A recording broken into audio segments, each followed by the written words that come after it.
My friends, I want to begin tonight with a truth most people never hear and even fewer ever accept. And it's this: motivation is a visitor, discipline is a resident. Motivation shows up when it wants to, usually on the good days, when the sun is shining, when the mood is right. But discipline is the neighbor who doesn't miss a day. Discipline shows up whether you feel like it or not. And that, my friends, is why so many people struggle with consistency. They're waiting for the visitor instead of building a relationship with the resident. They're waiting for inspiration to strike instead of building a structure that works even on the days when inspiration is nowhere to be found. Let me ask you something. How many times have you started strong because you felt motivated? How many times have you made the promise, bought the planner, set the goal, and then a week later, the motivation faded and the habit disappeared? See, the problem isn't the desire. The problem is the design. Most people build their life on emotion, not on systems. And emotions, as you know, are a poor foundation for anything meant to last. Now tonight, I want to give you something different. Not hype, not the quick fix, a method, a system, a ledger. You see, I learned a long time ago that life works just like a ledger, just like accounting. Every day you're making deposits or withdrawals. Every habit, every choice, every action adds or subtracts. And if you want consistency, you don't wait for the muse, you manage the ledger. So I want to show you what I call the audit and action method, a simple little process that doesn't depend on feeling good or being inspired. It depends on clarity. It depends on responsibility. It depends on the kind of structure that builds consistency even on the hard days. There are 3 parts to it. First, the audit, because you can't fix what you can't see. Second, the adjustment, replacing the daily debits with daily deposits. And third, the accumulation, the compounding power that turns little disciplines into major breakthroughs. And I promise you this, if you follow these steps, you'll finally discover how to stay consistent without motivation.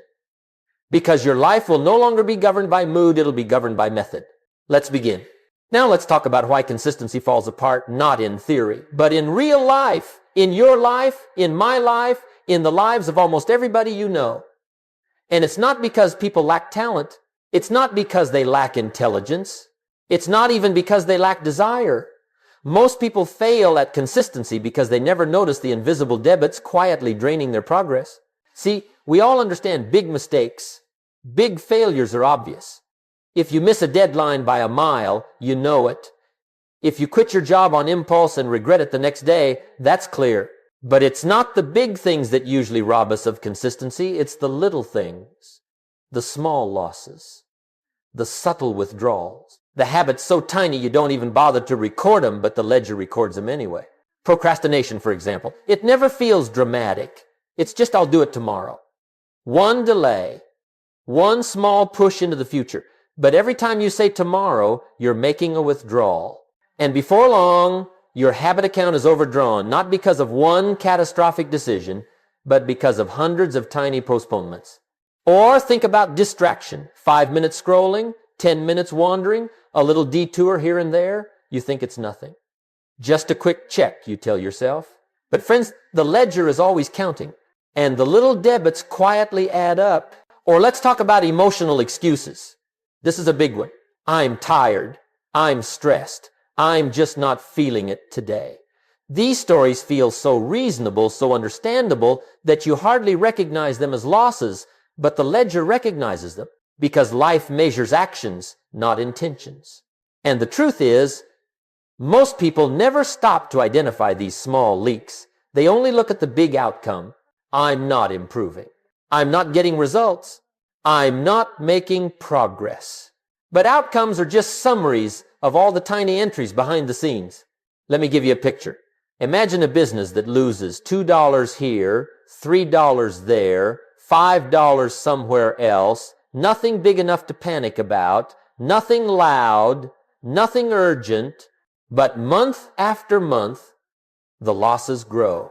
And eventually the business wonders, where did the money go? Too late, they never tracked the debits. That's what happens to most people's consistency. Consistency doesn't collapse with a crash. It erodes with neglect. And here's the most dangerous part. You don't feel the loss right away. You don't pay the price today. You don't even notice the difference tomorrow. But down the line, 6 months, a year, you look back and realize you've drifted far from where you meant to be. Not because you made one big wrong turn, but because you allowed the small ones. So the first step to staying consistent is simple. You must become aware of the invisible debits. Because until you see the leaks, you cannot stop them. And until you stop them, you will never build momentum. And that, my friends, is why the next step is so important. The moment of truth, the moment when everything begins to turn around. Let's go there next.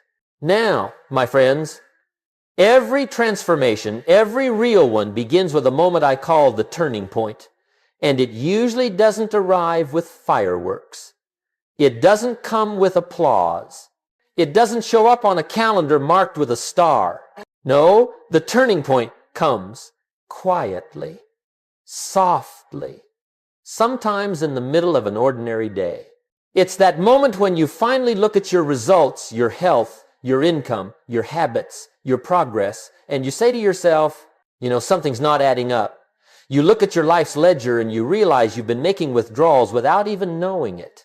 You realize you've been overdrafting your own potential, not because you're a failure, but because you haven't been paying attention.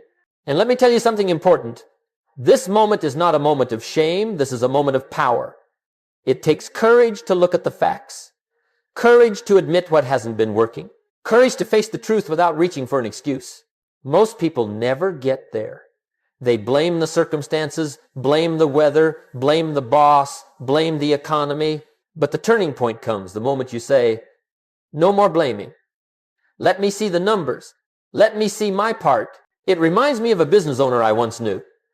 Every quarter, she would gather her papers, sit at her desk, and say, all right, let's see how we really did. She didn't look at the books emotionally. She looked at them honestly because she understood something most people never learn. You cannot improve what you will not examine. And life works the same way. You can't guess your way to success. You can't hope your way into better habits. You can't drift into discipline. You must decide. And that decision begins when you take inventory, when you take out the ledger and say, let me see the truth. The truth might sting for a moment. It often does. You might see weeks of inconsistent effort, months of drifting, a few too many skipped days, a few too many excuses written between the lines. But don't mistake discomfort for failure. Discomfort is feedback. And feedback is gold because it gives you the power to change. Most people never reach the turning point because they're afraid of what they'll see. They think if they avoid checking the ledger, maybe the debts won't show up. But life does not allow you to skip the audit. Life is always keeping score. The question is, are you willing to look? And let me tell you, once you do, something remarkable happens. The fog lifts. The patterns become clear. You begin to see exactly where the leaks are, where the little debits have been draining your capacity. And suddenly, you're no longer guessing. You're no longer hoping. You're in the driver's seat. That's the turning point. Not emotion, not guilt, not blame, clarity. You look at the ledger and say, I see where I'm losing. I see where I'm winning. And now I can change the balance. Once you've reached that moment of clarity, once you've accepted the truth of your own ledger, you are ready for the real work. And that brings us to the first step of the method, the audit. So now that we've reached the turning point, the moment of clarity, the next step, my friends, is the audit. And let me tell you, this is where the real change begins. Not in the grand plans, not in the emotional promises, but in the simple, steady act of looking honestly at where you stand. Because before you can build a new life, you must understand the one you already have. The audit is simple. Not easy, but simple. It begins with one question. What exactly is holding me back? Not in theory, not in imagination, but in practice in the actual hours and habits of your day. So I want you to take out a notebook, a journal, a sheet of paper, anything. And at the top, write this phrase, deposits and debits. And under that, you'll create 3 categories, the same 3 I've used for years, and the same ones I teach again and again, because they tell the whole story of a person's progress. 1, your habits, the daily actions. the small routines, the things you do automatically. Ask yourself, which habits add to my balance? Which habits quietly subtract from it? If you read 10 minutes a day, deposit. If you scroll for 40 minutes without noticing, debit. If you exercise, even lightly, deposit. If you say, I'll do it tomorrow for the third day in a row, debit. Your habits tell the truth about your future long before your results do. 2. Your environment, where you spend your time, who you listen to, what you expose your mind to. Ask yourself, does my environment support my goals or sabotage them? Does it make the right choice easier or harder? If your desk is a mess, that's a debit. If your kitchen is stocked with better choices, that's a deposit. If your phone is within reach every second of the day, debit. If your workspace invites focus and clarity, deposit. Environment is stronger than willpower. If the environment stays the same, so will you. 3. Your associations. Now this one, my friends, might be the most important of all. Ask yourself, who influences my thinking? Who shapes my standards? Are these people deposits or debits in my life? Some people lift you. Some people drain you. Some people challenge you to grow. Some people compete with your potential. Jim Rohn's rule still stands. You become the average of the 5 people you spend the most time with, and the audit will reveal exactly how true that is. Now, once you've identified these 3 areas, here's what I want you to do next. Pick your top 5 debits. Not 50, not 20, just 5. Because if you try to fix everything, you fix nothing. But if you fix 5 major leaks, the whole ship rises. And when you see those 5 debits on paper, something powerful happens. The excuses begin to fall away. The patterns become undeniable. You start to understand that inconsistency is not a mystery, it's a math problem. A matter of too many withdrawals and not enough deposits. And once you see the numbers, you can change them. Because the audit isn't about judgment, it's about clarity. And clarity is the beginning of control. Now that we've done the audit, now that the truth is on the table, we can move to the next part. Adjustment. Replacing the debits with deposits, shifting the direction of your days, rebuilding the ledger one small entry at a time. That's where transformation starts to take shape. Now, my friends, once the audit is complete, once the truth is clear and the debits are staring back at you, the next step is what I call the adjustment. And let me tell you something important. This is not about changing your entire life in one dramatic burst of enthusiasm. No. If you try to overhaul everything at once, you will burn out just as quickly as you started. Real change doesn't begin with the mountain. Real change begins with the pebble. You don't transform your life overnight. You transform your life little by little by replacing the daily debits with daily deposits. The smallest deposits, consistently made, carry more power than the grand gestures made once a year. Let me show you how this works. You start with the top 5 debits you uncovered in your audit. Those are your 5 leaks, the holes in your bucket. And instead of trying to patch the entire bucket at once, you begin with one hole, then another and another. Steady, deliberate, intentional. So take the first debit and ask this question. What is one tiny deposit I can replace it with? Just one, not 10, not 5, 1. If your debit is hitting the snooze button 3 times, your tiny deposit might be 2 days this week. I get up on the first alarm. Not 7 days. Not perfection. Just 2. That's enough to start shifting the pattern. If your debit is scrolling endlessly through your phone, your tiny deposit might be, before I checked my phone, I read 1 page of a book. 1 page. Not a chapter. 1 page. And over time, the ledger begins to tilt. If your debit is skipping workouts, your deposit might be a 10-minute walk every evening. Not a marathon, just a walk. Because consistency is not built at the gym, it's built in your mind. The goal is simple. Make the deposits easy. Make the debits inconvenient. That's called environment design, and it works better than willpower ever will. If you want to save money, stop leaving the shopping apps on the front page of your phone. If you want to study more, keep the book on your pillow.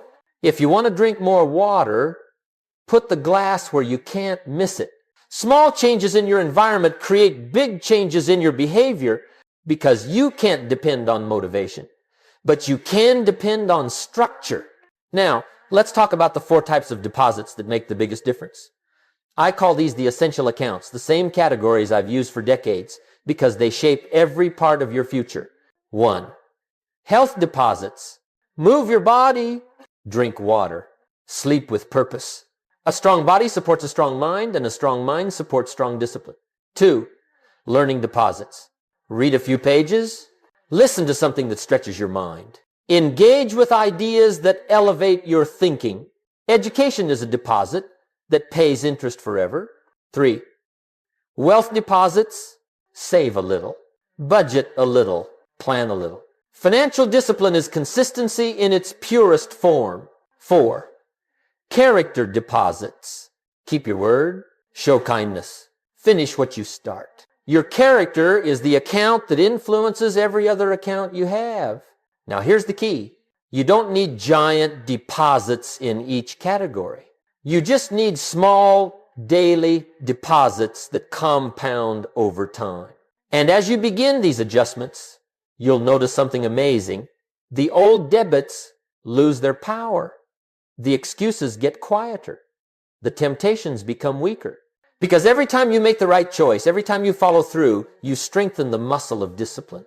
The adjustment is not dramatic. The adjustment is deliberate. The adjustment is the steady hand that begins to turn your life in a new direction. And once these deposits begin to stack, once the ledger begins to show progress, you will feel something powerful rising inside you, momentum.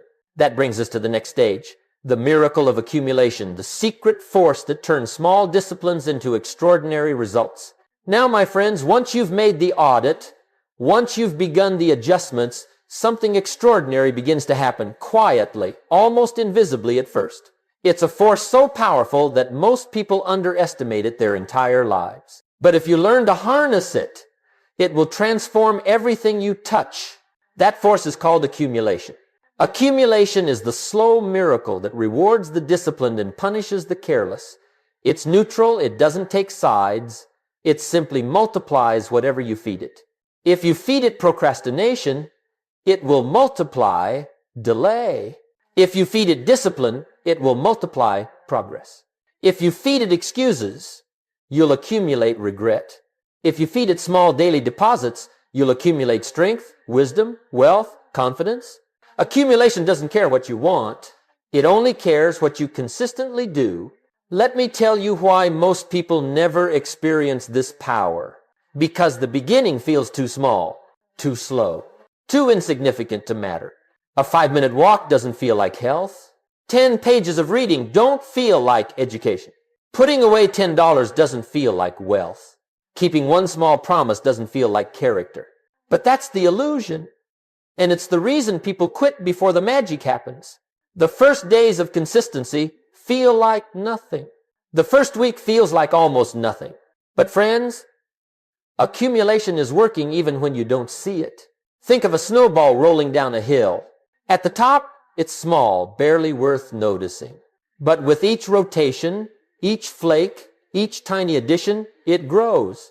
And soon, it's building momentum faster, bigger, heavier than anything it started as. Your habits work the same way. Every deposit is a flake on the snowball. Every repetition is a turn of the wheel. Every day you show up, even a little, you accelerate the slope, and then one day after weeks or months or even years, the people around you say, "Wow, that happened so fast, you changed overnight." But you and I know better. You know that nothing happens overnight. It only looks that way to those who never saw the small deposits. Let me give you a simple example. Read 10 pages a day. Just 10. In 1 year, that's roughly a dozen books. In 5 years, that's 60 books. In a decade, you become the most educated person in almost any room, and all you ever did was read 10 pages a day. That's accumulation. Quiet at first, unstoppable later. Or think about money. Save a little each paycheck. Invest a little every month. One day you look up and wonder how the account grew so large. It wasn't a miracle. It was mathematics. Tiny deposits repeated long enough to bring the interest. Or think about discipline. Hold yourself to small promises. Don't skip the basics. Do the hard things in small portions.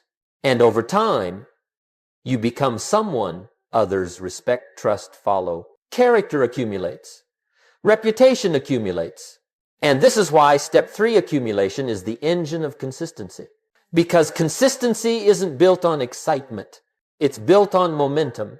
And momentum comes from many days when the action was small, but the discipline was large. Let me give you a final truth about accumulation. It works whether you participate or not.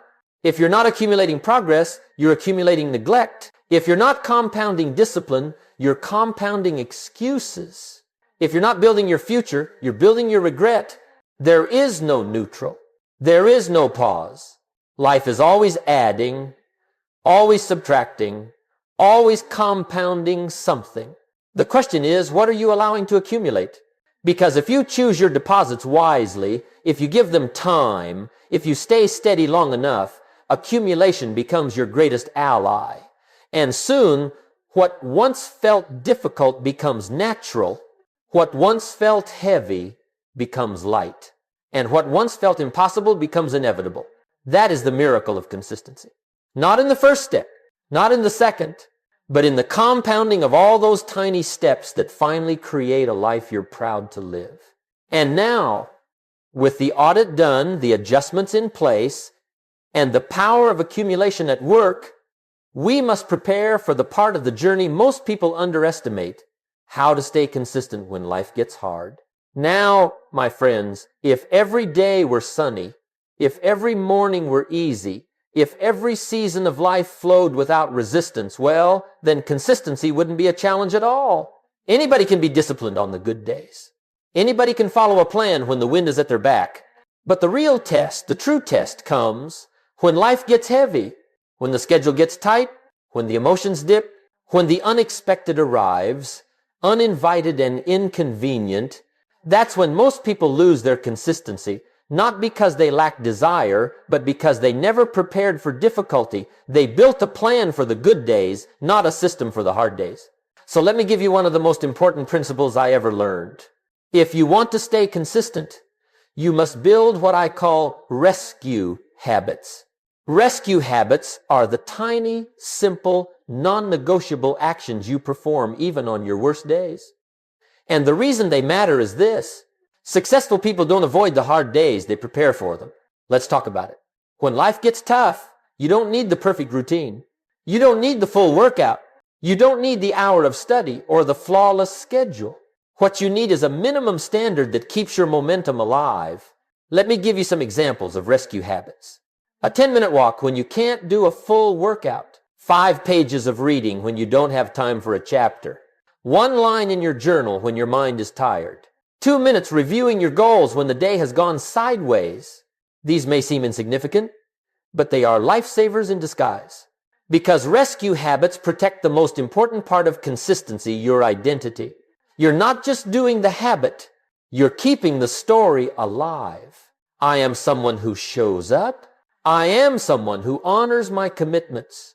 I am someone who deposits even when it's hard. See, the danger is not missing the big routine. The danger is breaking the chain. Because once the chain breaks, the mind starts offering excuses. I'll skip today and maybe tomorrow. I'll restart next week. I'll wait for a better time. And soon, the ledger is filled with small debits that drag you backward. So here's the rule I want you to remember. Never miss twice. Miss once if you must. Life happens, but never twice, not in a row. 1 miss is human. 2 misses is habit. And habits, as you know, determine the balance of your life. Let me give you another rescue principle. Lower the bar, but never close the book. If you can't do 30 minutes, do 3. If you can't study the whole chapter, study the summary. If you can't meditate for 10 minutes, close your eyes for 60 seconds. The point is not the size of the deposit, it's the act of making it. Because when you deposit on the hard days, you build something more valuable than progress. You build resilience, And resilience, my friends, is worth more than any shortcut, any hack, any burst of motivation you'll ever find. Resilience is the quiet confidence that says, I can keep going even when it's not perfect. I can keep moving even when it's not easy. I can stay consistent even when life is inconsistent. This is why I tell people, your rescue habits are the lifelines that keep your future alive. They catch you when discipline slips. They steady you when emotions fluctuate. They protect your momentum when life throws you off balance. And here's the best part. The more you practice rescue habits, the less rescuing you need. The safety net becomes a trampoline. Your bounce back time shrinks. Your consistency strengthens. Your confidence grows. And soon, you're living a life where setbacks don't derail you. They just remind you how strong your foundation has become. Now, once you've built these rescue habits, you are ready for the system that ensures consistency, not just for a week, not just for a season, but for a lifetime. The monthly audit. Now, my friends, if you truly want consistency to last, not for a week, not for a challenge, not until the excitement wears off, but for the rest of your life, then you must build a structure that keeps you aligned, accountable, and aware. And that structure is what I call the monthly audit. The monthly audit is not a punishment. It's not a test. It's not a moment to beat yourself up. It is a moment to see clearly. Just like a business owner reviews the books at the end of each month, you must review the books of your own life. Because if you never pause to evaluate, you'll drift. And if you drift long enough, you'll wake up one day far from where you meant to be, not because you failed, but because you never checked the map. So once a month, pick a date, circle it on your calendar, you sit down as the CEO of your own future. Not as the employee, not as the bystander, as the CEO. You open your notebook, your ledger, your journal, and you review the last 30 days with honesty and curiosity. And here are the questions I want you to ask, simple but powerful. 1. What were my top deposits this month? What did you do well? Where did you show discipline? Which habits gained strength? Remember, my friends, acknowledging your progress is a deposit too. 2. What were my top debits? Be honest. Where did you slip? Where did you drift? What excuses kept showing up? But listen carefully. This is not about guilt. Debits are not failures. They are feedback. And 3. Where did I grow? Maybe you improved your discipline. Maybe you managed your time better. Maybe you kept a promise to yourself.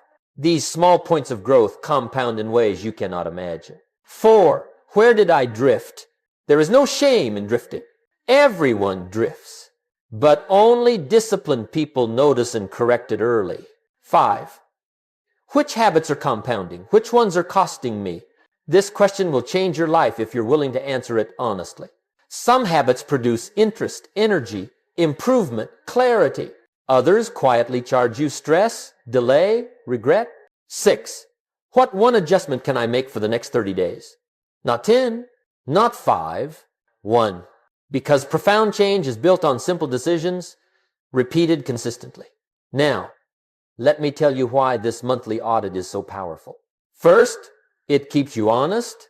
When you write things down, the truth becomes undeniable. You can't hide from your own handwriting. Second, it keeps you aware. Awareness is the greatest force for change. When you see the pattern begins to change. Third, it keeps you aligned. Life pulls you in 1,000 directions. A monthly audit pulls you back to yourself. And perhaps most importantly, the monthly audit gives you perspective. You stop judging your life day by day, which can be deceiving, and instead you see the arc, the direction, the trajectory. And trajectory, my friends, is far more important than speed. As long as your ledger is trending upward over weeks and months, as long as the deposits are growing stronger, as long as the debits are shrinking in frequency, you are on your way. Consistency is not built from perfect days. Consistency is built from honest months. And with the monthly audit in place, with your eyes open, your habits aligned, your deposits intentional, there's only one thing left to do. Step fully into the life you are creating. And that brings us to our final step, the closing reminder, the call to action. And now, my friends, we arrive at the final piece of this journey, the moment where knowledge must become action, and action must become your new way of living.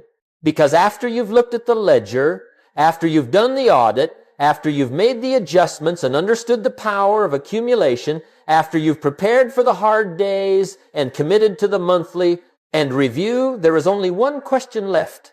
What deposit will you make today? Not tomorrow, not next week, not when the stars align, or the mood is right, or motivation strikes again. Today, because your life will not change when you feel ready. Your life will change when you begin. Let me tell you something important as we close. Consistency is not built on emotion, it's built on decisions. Small decisions. Quiet decisions. The kind you make when no one is watching. And here's the wonderful secret. You don't need a perfect plan to begin. You don't need to fix everything at once. You don't need to feel strong or inspired or confident. You just need one deposit. One small action that moves your ledger in the right direction. One small step that says, I'm taking responsibility for my life. One tiny discipline that becomes the first of many. Remember, your future is not created by your big efforts. It's created by your daily entries. Your character grows one decision at a time. Your health grows one choice at a time. Your finances grow $1 at a time. Your confidence grows one promise kept at a time. And when you look back months from now, years from now, you will see something remarkable. You will realize that the greatest transformation of your life didn't come from some dramatic moment. It came from the daily deposits, the small disciplines, the quiet victories. Because that's the truth of the ledger. It keeps perfect score, and the balance always tells the story. So tonight, before you go to bed, ask yourself these questions. What deposit did I make today? Where did I show discipline? Where did I invest in my growth? Where did I create a little more of the future I want? And if today wasn't the day you hoped for, don't worry.